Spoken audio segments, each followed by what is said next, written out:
Hello friends, welcome back to my channel almond e hub. आज हम ring theory and linear algebra का question paper discuss करेंगे। ये जो आपका क्वेश्चन पेपर है ये 75 मार्क्स का था फॉर 3.3 आवर्स ड्यूरेशन।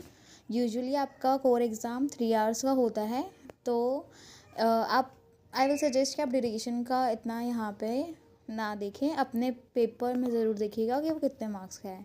3 आवर्स का ही होता है वैसे max in the major cases. ठीक है, ये जो आपका ring theory and linear algebra का एग्ज़ाम था for the BSc mathematics on students. और ये जो 75 मार्क्स का एग्ज़ाम था, यानी कि ये आपका बिफोर एनईपी है, तो पिछले वाला जो आपकी एजुकेशन पॉलिसी थी उस हिसाब से आपका पेपर बना हुआ है। इसमें हम रिंग थ्योरी के जो एक आपका सेपरेट सब्जेक्ट भी होता है और एक ring theory and linear algebra भी सब्जेक्ट होता है, तो दोनों के हिसाब से हम इसमें क्वेश्चंस देखेंगे कि कैसे आए हुए हैं। ठीक है, आपको इसकी अगर पीडीएफ चाहिए हो तो आप मेरा टेलीग्राम चैनल ज्वाइन कर सकते हो, जिसका आपको लिंक कमेंट सेक्शन और डिस्क्रिप्शन में मिल जाएगा।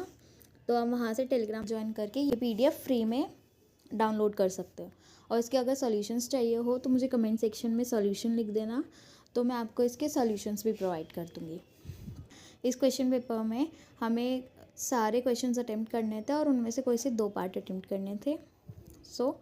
आपका पहला क्वेश्चन का ए पार्ट जो है वो है define the zero divisor ring. Let R be a set of all real valued functions defined for all real numbers under function addition and multiplication. Determine all zero divisors of R. So basically इसके अंदर आपको पहले zero divisors of a ring को बताना है। उसके बाद आपको एक एडिशन मॉडलो का फंक्शन दे रखा है जो आर पे डिफाइंड है, तो उसके लिए आपको ऑल ज़ीरो डिवाइजर्स बताने हैं। बहुत सिंपल क्वेश्चन है और डायरेक्ट है, यू कैन अटेम्प्ट इट। इसके मार्क्स जो थे वो 6.5 मार्क्स के लिए था ये क्वेश्चन। ठीक है, इसके लिए नेक्स्ट क्वेश्चन के अंदर आपको इम्पॉर्टेंट एलिमेंट बताना है कि क्या होता है, और उसके ऊपर ही आपका पूरा क्वेश्चन है। Give an example to show that this may fail if a ring R is not commutative. ठीक है इसमें। ठीक है, नेक्स्ट क्वेश्चन के अंदर आपको क्या करना है, define the centre of a ring, prove that centre of a ring R is a sub ring of R. सो ये आपके सब रिंग वाली जो आपकी थ्योरम थी ये उससे रिलेटेड है। आप इसके अंदर पहले डिफाइन करना कि सेंटर ऑफ रिंग क्या होता है, सब रिंग क्या होता है, और उसके बाद प्रूव कर देना। ठीक है, ये बहुत डायरेक्ट क्वेश्चंस है, आप इनको रीड करके एक बार ही सॉल्व करने की कोशिश कर सकते हो।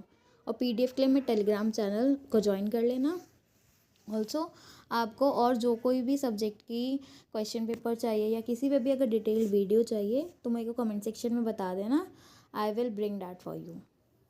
ठीक है, सो इस पेपर में ये 4th क्वेश्चन जो है, जो कि आपका लास्ट क्वेश्चन है, उसके अंदर करना है ये आपके होमोमॉर्फिज्म के ऊपर इसका B part. Determine all ring homomorphism from Z20 to Z30। और ये भी बिल्कुल डायरेक्ट क्वेश्चन है for 6 marks. And show that homomorphism from a field onto a ring with more than one element must be an isomorphism. So ये आपकी theorem है जिसमें isomorphism homomorphism दोनों कनेक्ट कर रखा है। ठीक है, तो आपके ये बहुत सिंपल और डायरेक्ट पेपर था, यू कैन अटेम्प्ट इट। ठीक है, all the best for your exam and don't forget to like share and subscribe.